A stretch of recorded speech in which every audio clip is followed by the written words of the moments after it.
entrada dicha en 1.0 y 0.75, en la cual representa el 100%, pues vamos a ver que la cantidad filtrada es 100%, en el caso del bicarbonato es igual al 100% en todos los electrolitos, salvo en la parte de la cantidad de no, en todos estos es 100%, perdón, todos estos es 100%, ya, 100% de capacidad de filtración, pero donde va a empezar a cambiar todos estos aspectos es en la cantidad de reabsorción, en la cual la glucosa va a tener un 100% de reabsorción. Por este motivo, a pesar de que ustedes tomen su Coca-Cola y demás, de todas maneras no hay glucosa en la orina, ¿ya? No hay glucosa en la orina. Entonces, esto es gracias al proceso de la reabsorción. Mientras que el bicarbonato va a tener 0.98%, los demás electrolitos igual. En la parte de la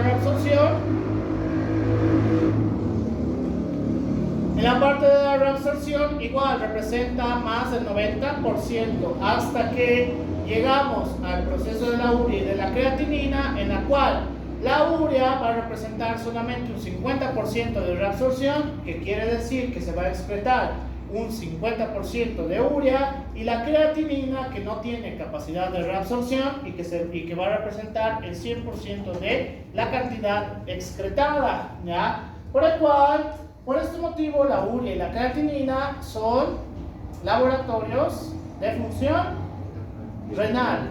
Por estos motivos, ¿ya? Por estos motivos son laboratorios de función renal. Entonces, ¿cómo funciona el proceso de la reabsorción tubular? Vamos a ver que la filtración a través de la luz tubular vamos a tener diferentes procesos de transporte. Vamos a tener solamente el proceso de ósmosis, vamos a tener transportes pasivos, vamos a tener transportes activos, en los cuales los transportes pasivos pueden estar asociados con los solutos para que pasen a través de una vía desde las células tubulares hacia la reabsorción tubular, o los transportes activos principalmente asociados con la bomba sodio potasio TPasa, para que pueda ir hacia la reabsorción tubular, ¿ya? Entonces, todo lo que han aprendido con los transportes, que eso es netamente fisiología 1, es sumamente esencial. Y en el caso de la reabsorción, el agua es muy importante este concepto. ¿Ya? Ahora vamos a ver por qué. Porque en el caso de la parte de la ósmosis de agua, pues a través de la unión estrecha que vamos a tener entre los canales basales, pues tiene la capacidad de ir directamente hacia la reabsorción tubular como tal, mientras que los electrolitos o electrolito que sí tiene la capacidad de ir a través de un transporte pasivo, esencialmente va a ser el sodio, ¿ya? Pero que el sodio va a ser muy importante para ir a las células epiteliales tubulares, en las cuales vamos a tener dos procesos, en la cual en un transporte activo vamos a utilizar la bomba sodio potasio TPasa, en la cual este puede ir hacia la reabsorción tubular, mientras que dentro de las células epiteliales tubulares vamos a tener un proceso muy similar, en la cual hacemos uso de la bomba sodio potasio TPasa en el espacio intracelular, en la cual en este espacio intracelular va a hacer un transporte pasivo de sodio, ¿ya? Entonces, por eso, un transporte pasivo de sodio, ¿ya? En la cual dentro de estas características, la reabsorción tubular va a ser muy importante para el cambio de cuando tenemos mayor cantidad de absorción de agua o ciertos electrolitos, o menor cantidad de reabsorción de agua y ciertos electrolitos. Entonces, hablando de los transportes activos que vamos a tener en el caso de la reabsorción tubular, vamos a tener los cotransportes y los contratransportes. Que en el caso de los cotransportes asociados con la glucosa, vamos a ver que de la luz tubular va a haber un cotransporte asociado con el sodio, que va a pasar a las células tubulares, y de las células tubulares va a ir a través de un transporte pasivo hacia la reabsorción tubular. También asociado con la cantidad de consumo de proteínas, pues un cotransporte con el sodio asociado con los aminoácidos, que los aminoácidos igual puede ir en un transporte pasivo hacia la reabsorción tubular, ¿ya? Mientras que el contratransporte más característico que vamos a tener es la bomba sodio-potasio ATP-ASA. Y hay otros contratransportes en las cuales vamos a tener sodio-hidrogeniones, en la cual vamos a tener la salida de hidrogeniones hacia la luz tubular y mayor cantidad de absorción de sodio hacia la parte de las células tubulares. Y para tener una menor cantidad de sodio en las células tubulares, pues vamos a utilizar nuevamente la bomba sodio-potasio ATP-ASA, ¿ya? Transportes activos de cotransporte y contratransporte, que eso les han de enseñar en Física 1. Entonces,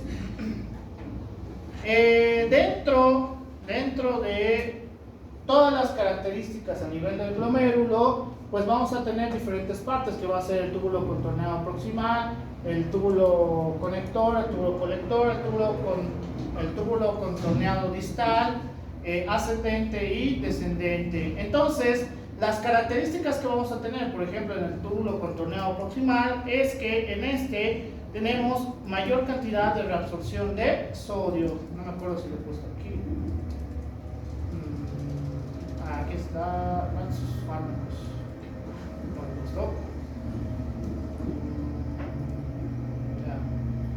Ahora les explico.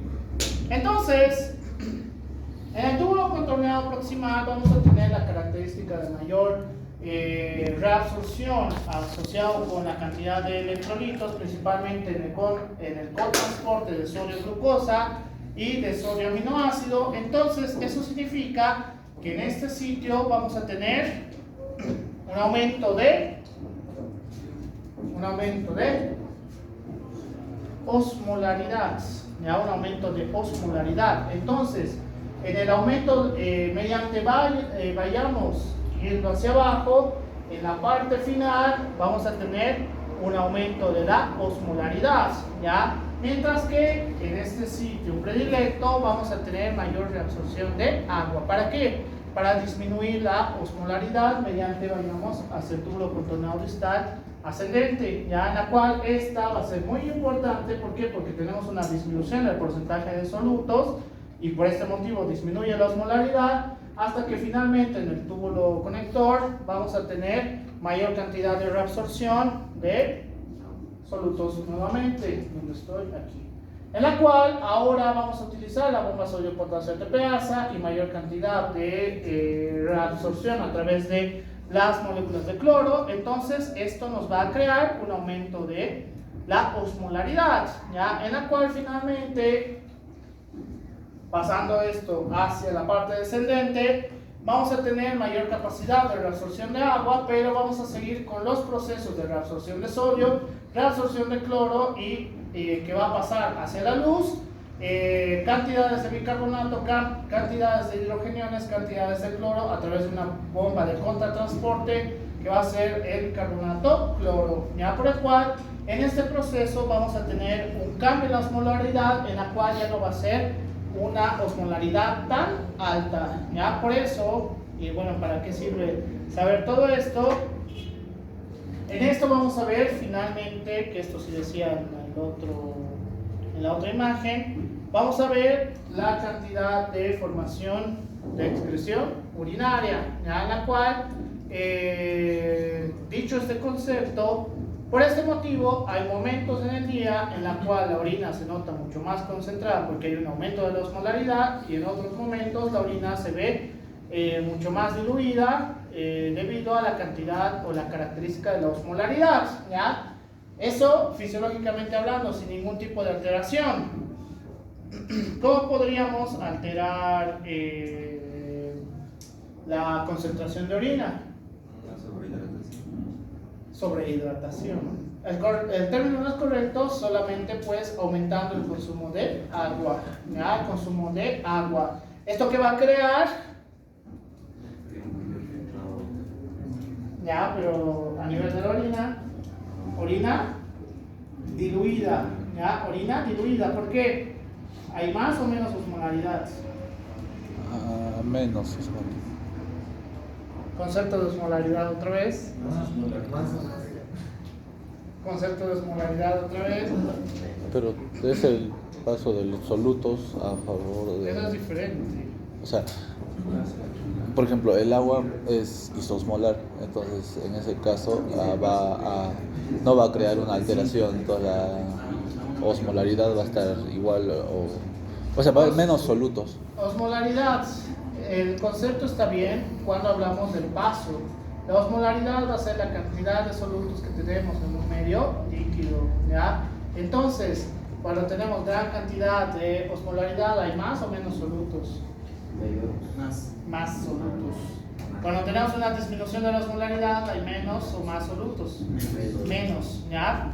Fácil este concepto. Entonces, esto, más que todo, por si lo necesitan más adelante, que en teoría ya es el próximo semestre, cómo funcionan los diferentes fármacos en toda la parte del glomérulo, ya en la cual vamos a tener fármacos osmóticos, las tiazidas, los diuréticos de asa, que van a tener su acción directamente en este sitio, en la cual tenemos gran cantidad de reabsorción de sodio esencialmente, y por el cual vamos a tener un aumento del filtrado glomerular y finalmente aumento de la diuresis, ¿ya? Y los bloqueantes de aquasporinas, que van a tener una alteración justo en la parte distal, en la cual tenemos una disminución de la cantidad de excreción de orina. Entonces, sé que no es necesario que se aprendan los fármacos ahora, pero este cuadro sí les va a ayudar a entender cómo funcionan los diferentes fármacos, ¿ya? O sea, cuando lo suba a las diapositivas, no me acuerdo si lo subió, pero que no, sí les va a servir ese cuadro. Entonces, haciendo un cuadro concepto, vamos a ver que lo normal es que tengamos este proceso de filtrado glomerular, en la cual a través de este filtrado glomerular, que es este rojo, tengamos el proceso de reabsorción, ¿ya? En la cual en el proceso de reabsorción no todo se reabsorbe, sino que en un punto también tenemos excreción de ciertas sustancias en cierto porcentaje, en la cual puede haber sustancias que directamente están asociadas para su excreción o sustancias que directamente están asociadas con solamente la filtración, ¿ya? Por el cual, solamente conociendo este cuadro, podemos saber cuándo hay una alteración del filtrado, cuándo hay una alteración de la reabsorción o cuándo hay una alteración de la excreción, principalmente con la concentración de glucosa, ¿ya? Es decir, grandes cantidades de concentración de glucosa va a llevarnos a un impedimento de una reabsorción al 100%. Entre más glucosa tengamos, más filtración va a tener, por el cual en un punto va a llegar a un proceso de excreción de glucosa a través de la orina, ¿ya? Es decir, para tener glucosa en la orina significa que los niveles de glucosa en la sangre están desmedidos, ni siquiera altos, están desmedidos. Ahora me pregunto hacia ustedes, porque supongo que lo han leído, en el ADA 2025, ¿cuáles son los parámetros diagnósticos para diabetes mellitus tipo 2? ADA 2025, no quiero conceptos antiguos. Ustedes son muy jóvenes para tener conceptos antiguos. Ya, tiene que ser una glucosa preprandial de menos de 140. Más, no. Postprandial menos de 140 miliequivalentes. Primero, glucosa en sangre, glucemia, en ayunas tiene que ser menor a 126 miligramos decilitro, ¿ya? 126 miligramos decilitro. Postprandial tiene que ser menor a 200 miligramos decilitro. Hemoglobina glucosilada tiene que ser menor a 6.5 como tal, ¿ya? 6.5 hemoglobina glucosilada. ¿Y qué más? Que no tenga alteraciones en la prueba de tolerancia a la glucosa. Y además, en el ADA 2025 te dice que lo principal que tenemos que tener en cuenta son el factor signo sintomatológico, que van a ser las cuatro P's. proteinuria, no. Polidipsia, polifagia, pérdida de peso y... A ver, polidipsia, poliuria, polifagia y pérdida de peso, ¿ya? Tenemos esta signo-sintomatología, hacemos laboratorios asociados con la glucemia y entonces vamos a ver el por qué tiene esta signo-sintomatología, ¿ya? Entonces, eso significa que los pacientes con diabetes mellitus tipo 2, pues la cantidad de concentración de glucemia está sumamente desmedida. Es decir, ni siquiera están en 200, están en 300, 400, que técnicamente según el ADA, a partir de 280 miligramos de cilitro es incompatible con la vida. ¿Y por qué digo según el ADA? Porque he visto pacientes con 320, 340 que todavía llegaban caminando a la emergencia. Decía, me duele un poco la cabeza, creo que es mi azúcar. Entonces, si bien hay conceptos muy gringos que tienen el ADA y sus diferentes actualizaciones, hay algunas cosas que pueden ser excepciones, ¿ya? Al final ese paciente murió porque, o sea, la cantidad desmedida de la glucemia que tenía, porque según él ya se sentía mejor y su vecina le dijo que consumir moringa era mejor. Entonces, es la verdad, por si acaso van a afrontar mucho con estas situaciones. Dijo que consumir moringa era mejor, lo dejó 2 meses y sus niveles de glucemia estaban en los cielos. Le dio una descompensación ácido base, cetoacidosis diabética y falleció en terapia intensiva. ¿Culpa de quién? Culpa del paciente. La medicina alternativa va a estar ahí toda la vida, pero eso no significa que lo tengas que utilizar, ¿ya? Sobre todo en conceptos tan severos como esta. Entonces, por ejemplo, la tasa de filtración asociada con la inulina nos puede ayudar a entender también cómo funciona la parte de la glucosa, es decir, vamos a ver que el filtrado va a ser en un 100%, y también la reabsorción, ¿ya? Pero ¿qué pasaría si tenemos un aumento de la concentración de la glucosa? Pues este aumento de la concentración de glucosa cada vez para la parte renal va a ser imposible hacer el aumento del filtrado glomerular y el aumento de la reabsorción, hasta que finalmente el filtrado esté a su máxima capacidad y la reabsorción también. Y eso significa que es tanta cantidad de glucosa que finalmente va a ir a través de la excreción de orina, ¿ya? Así funciona con la gran mayoría de solutos, ¿ya? Con la gran mayoría de solutos. Entonces, la proteína dietética puede estar asociado con un daño renal, principalmente en aquellas personas que tienen ya un antecedente, y este es un artículo que salió hace 3 meses, creo, que es asociado con la formación de litiasis renal, ¿ya? Concepto muy importante: si tú tienes un antecedente de formación de litos renales, sea genético, sea por placas, sea por gran consumo de oxalatos, si ya has tenido la capacidad de formar litos renales, significa que vas a hacer más litos renales hacia el futuro.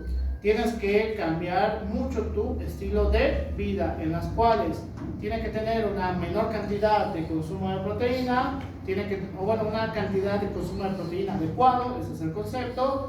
Hidratarse a partir de 2.5 litros día. En los pacientes que tienen la característica de formación de litos renales, sí tienen que hidratarse a partir de 2.5 litros día, ¿ya? Y determinar a través de las causas, pues, si tenemos formación de oxalatos de calcio. Entonces, la proteína dietética principalmente va a estar asociada con estimulando el ciclo de la urea, por el cual la dieta excesiva en proteína puede hacer un aumento de los niveles de urea, ¿ya? Por eso la gran mayoría de colegas nefrólogos hace bastante tiempo, los más antiguos, veían el aumento de la urea y decían: no, te está haciendo daño toda esa cantidad de proteína que estás consumiendo. que podría ser medio verdad, sobre todo en lo que ya les he dicho. Si tienes algún problema renal, no puedes tener un consumo alto de proteína. Eso sí es un concepto nuevo que hay que repetirlo. Y si tienes formación de litos renales, pues peor todavía. ¿Ya? Que lo peor que te puede pasar es insuficiencia renal crónica. Insuficiencia renal crónica. ¿Por qué? Porque esto puede ser tan severo que obstruye la salida de orina. Este hace un proceso inflamatorio y entonces vas a llegar a la insuficiencia renal crónica, ¿ya? Y dependiendo del tipo de lito renal se puede ver o no en una placa radiológica, ¿ya? ¿Preguntas? Qué bien, creo que voy a acabar. Sí, voy a acabar. Qué bien. ¿Preguntas? Nada. Qué bien. Entonces, concentración y dilución de la orina. La concentración y dilución de la orina va a ser uno de los conceptos más importantes que vamos a tener. Y adoro este cuadro de Guyton, en la cual lo puedo asociar con algo que ocurre frecuentemente en las personas en el altiplano principalmente.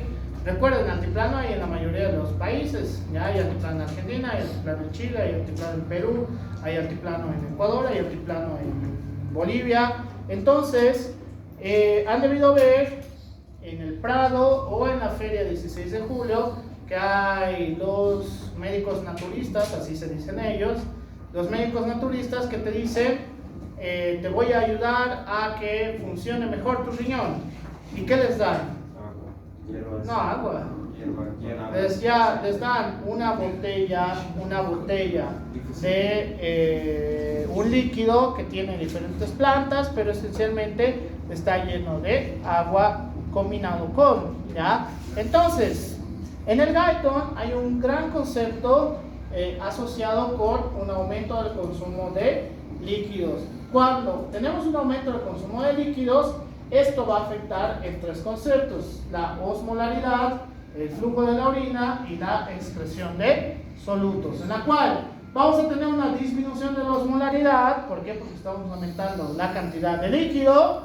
Vamos a tener un aumento del flujo de orina, es decir, vamos a excretar mayor cantidad de orina, pero, y esto es lo hermoso y por eso les digo, no sirve la charlatanería que están diciendo esos médicos naturistas, la excreción de solutos se altera al mínimo, es decir, ¿y por qué las personas dicen que funcionan sus jugos mágicos? ¿Por qué? Porque hay un flujo mayor de orina. Hay una característica, bien, porque lo he escuchado de los pacientes. No. Bien, ahora orino como si fuera agua. ¿Por qué orina como si fuera agua?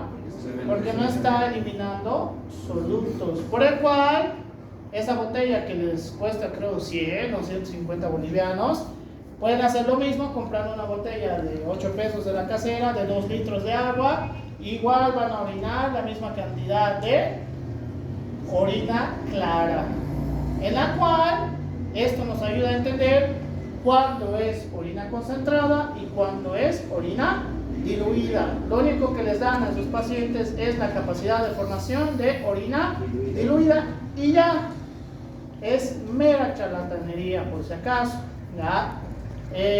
La medicina, ¿qué se llama? Medicina naturista. La medicina naturista, la alternativa es diferente. La medicina naturista sí funciona con cosas muy básicas. Si el paciente tiene enfermedad renal crónica, diabetes mellitus tipo 2, no va a hacer grandes cambios, por si acaso, ¿ya? O sea, si quieres mejorar la vía respiratoria porque hay gran cantidad de secreción de moco en la parte respiratoria, pues dependiendo del tipo de planta, porque no es lo mismo hacer aromaterapia con manzanilla, hacer aromaterapia con pino, uno aumenta la secreción y uno hace un proceso de reabsorción, ¿ya? Eso es medicina natural.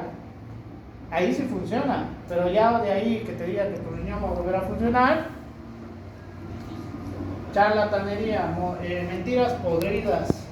Entonces, eso significa que con lo anteriormente mencionado vamos a ver que hay cambios en la osmolaridad, en la cual a través de las diferentes partes del glomérulo vamos a ver cómo empieza a aumentar la osmolaridad. ¿Por qué? Porque tenemos mayor capacidad de reabsorción de solutos en todo este proceso, mientras que hay una disminución de la captación de agua, mientras que vamos a ir subiendo a través de los túbulos distales, pues hay una disminución de la captación de solutos y hay un aumento de la captación de agua, ¿ya? Por eso la orina va a tener una característica de osmolaridad neta, en la cual la orina pues tiene que tener una característica física, que eso ya lo hemos llevado en la práctica, bueno, una parte, los otros no sé si lo habrán hecho en tu casa.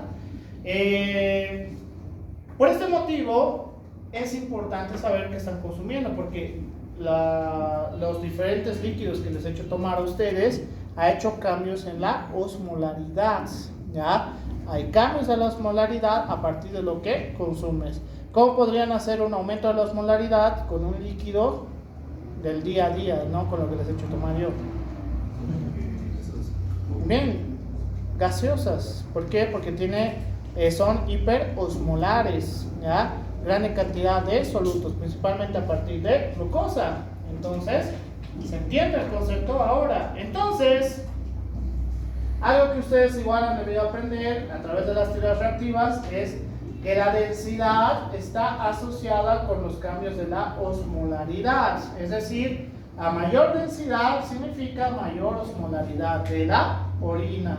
Y eso no es bueno, por si acaso. Si aumenta la densidad significa que hay demasiada excreción de solutos. Si hay demasiada excreción de solutos, esto sí nos puede llevar posteriormente a un daño renal.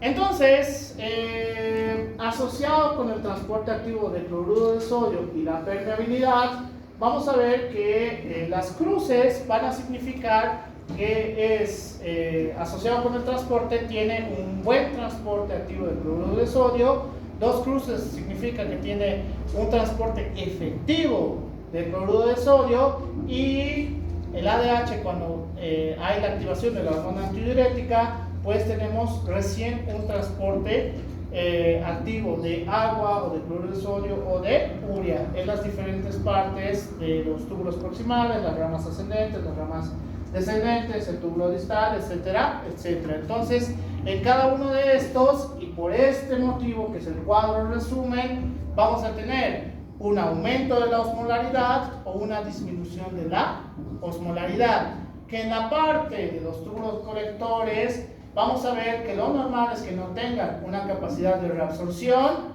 ni de agua ni de nada, pero cuando hay la activación de la hormona antidiurética, lo único que vamos a tener es una mayor capacidad de reabsorción de agua, ¿ya? Entonces la hormona antidiurética es muy importante en estos procesos asociado con el sistema renina-angiotensina-aldosterona. Y entonces eso significa que podemos tener diferentes cambios en la osmolaridad de la orina, en la cual en algunas solamente con el contenido de agua podemos causar una disminución de la osmolaridad, mientras que con el consumo de, y esto es importante, antes que me olvide, por ejemplo, las bebidas hidratantes pueden llevarnos a un aumento de la osmolaridad. ¿Por qué? Porque tienen un aumento de la cantidad de solutos, cloro, sodio, potasio, etcétera, etcétera, ¿no? Por eso, si ustedes no están haciendo ejercicio, si ustedes no han tenido grandes pérdidas de líquido más solutos, entonces no necesitan tomar bebidas hidratantes. ¿Por qué? Porque lo único que vamos a hacer es un aumento de la osmolaridad, ¿ya? Y el aumento de la osmolaridad puede ser peligroso para la función renal. Así que tienen que saber también estos conceptos. Es muy importante para que empiecen a tener salud.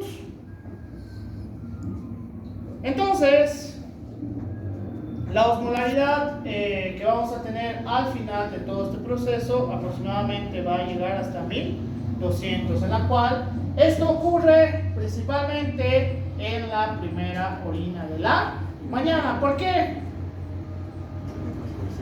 Porque no consumimos nada. O sea, durante el día, ¿cuántos han tomado té? O sea, algo líquido en la mañana. Agua, té, café, lo que sea. ¿Cuántos van a tomar agua en su almuerzo? O sea, Coca-Cola, lo que sea. Gran cantidad de ustedes hacen un aumento de la cantidad de contenido líquido, por el cual toda esa concentración de contenido líquido que no lo hayan excretado a través de la orina se va a concentrar durante la noche y finalmente vamos a tener mayor cantidad de orina concentrada. Lo que no es normal es que presente espuma y un olor fétido y cosas así, por si acaso. Si tiene esas características, hágase una prueba de orina, ¿ya? Por el cual, todas estas características asociadas con la capacidad de reabsorción de agua, la reabsorción de la urea, pues habíamos visto que la urea se va a filtrar un 50% y solamente otros 50% va a tener la capacidad de reabsorción, ¿ya? Por el cual la urea en una mitad va a ir directamente hacia la parte de la excreción urinaria, y mientras que la que va a ir a través del proceso de la reabsorción, esta va a tener la característica de un porcentaje que va a ser el 30% de esta va a volver hacia la parte vascular, ¿ya? Hacia la sangre, en la cual para la excreción de orina solamente va a quedar un 20%, ¿ya? Entonces, por este motivo, la urea es un medidor de función renal. ¿Qué pasaría si tenemos un déficit de agua? Hay un aumento de la osmolaridad extracelular por obvias razones, hay un aumento de la secreción de ADH porque la ADH va a tener la característica de mayor absorción de cloruro de sodio, y aparte de la absorción de cloruro de sodio, un aumento del líquido como tal. Esto nos va a llevar a un aumento de la ADH plasmática, aumento de la permeabilidad al agua, aumento de los túbulos distales y conductos colectores, aumento de la reabsorción de sodio y disminución de la cantidad de excreción de agua, por el cual ya no hay déficit de agua y hay una disminución de osmolaridad extracelular, ¿ya? ¿Hasta qué? Pero esto no funciona constantemente. ¿Hasta qué? Hasta que tome líquido, ¿ya? Hasta que tome líquido. Entonces, que la ADH va a funcionar en la parte de la neurohipófisis. Los estímulos a través de los osmorreceptores que vamos a tener normalmente están asociados con la capacidad de alteraciones en la osmolaridad o también la activación del sistema renina, angiotensina, aldosterona, ¿ya? Por el cual, que puede haber estímulos que aumenten la sed o que reduzcan la sed. El aumento de la osmolaridad del plasma, la disminución del volumen de sangre, la disminución de la presión arterial, el aumento de la angiotensina 2 y la sequedad en la boca. La reducción de la sed, disminución de la osmolaridad del plasma, aumento del volumen de sangre, aumento de la presión arterial, disminución de la angiotensina 2 y la distensión gástrica, por ejemplo, cuando inician al momento de consumir alimentos. O sea, solamente les da más ganas de consumir alimentos y ya no tanto consumir líquido, ya agua esencialmente. Bien, pregunta.